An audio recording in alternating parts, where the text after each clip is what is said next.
Hey, what's up guys? JC here, and this is how to set up D Shot ESCs. Now I know I made a video before, and that was before Betaflight 3.1 firmware officially released, and I said I didn't want to do it because I knew things would change, and they have.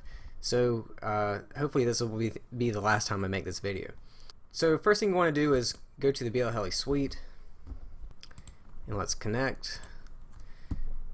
Setting up the ESCs will be exactly like multi-shot ESCs, except for the PPM min and max throttle. This will no longer be used with D Shot ESCs. So you can literally set this number to anything you want, and it's not going to matter because your ESCs aren't going by this. Just be OCD about it. I set mine to 1000 and 2000, but like I said, it doesn't matter. Oh, one thing I did forget to mention. Make sure you have the newest version of firmware on your ESCs, because support for D Shot ESCs didn't start until like 16.43 or something like that. At the time of recording this video, the newest version is 16.5, so either just flash the newest version of firmware no matter at what point you're watching this video. Even if you're watching this in the future and there's an even newer version, then just use that. Also, if you have multi-shot ESCs, you can make them use D Shot. I have a video on how to do that. Just look in I'll leave a link to my Betaflight playlist in the description below. Look in that playlist and you'll find a video on how to quote-unquote convert multi-shot ESCs to D Shot.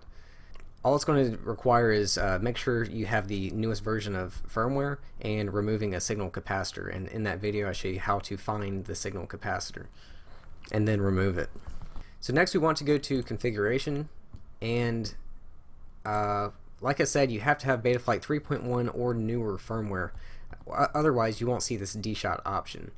As far as which one to pick, 600, 300, or 150, that comes down to the hardware of your ESC, so I can't answer that question for you. You'll just have to do a little bit of research and find out what your ESCs are capable of using, because not all BLHeli ESCs are the same. Some of them run faster than others.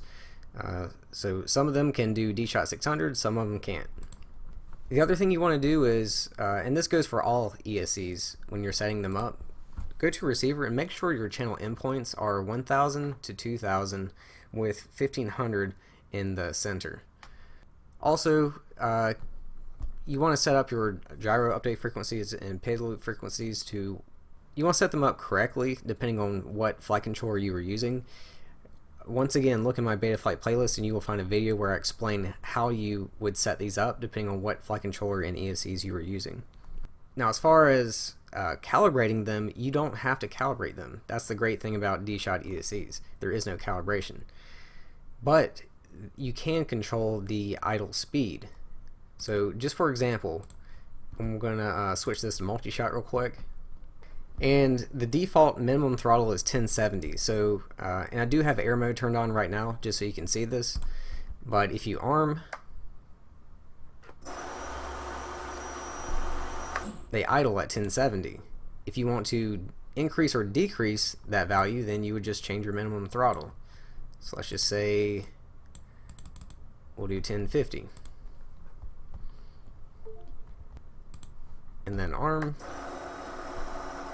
Now they idle at 1050. But D Shot works a little bit different. You actually have a idle percentage.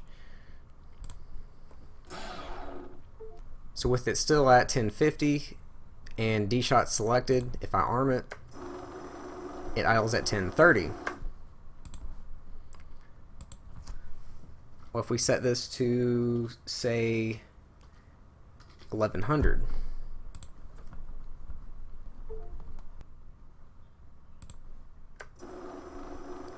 still 1030.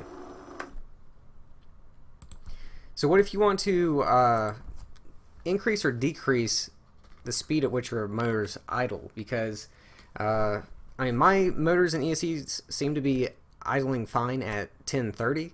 I've been flying just like that, haven't had any problems, but I would imagine some people could run into some problems with it being too low.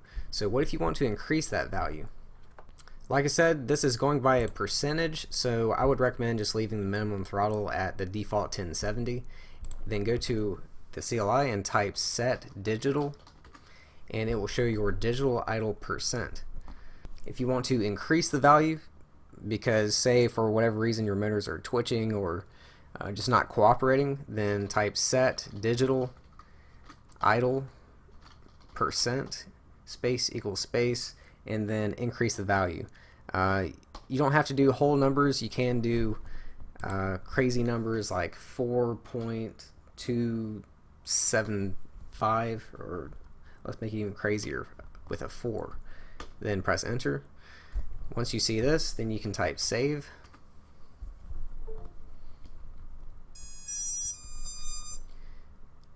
Now if we go to motors and arm, they're idling a little bit faster. It was 1030 before, now it's about 1044. And you can just keep going back and playing with it and keep adjusting it to where you find a good idle speed for your motors and ESCs. And that's basically going to do it, guys. So like I said, look in the description below for my Betaflight playlist to find those other videos that I mentioned, as well as a few more. And thanks for watching, so I'll see you again soon.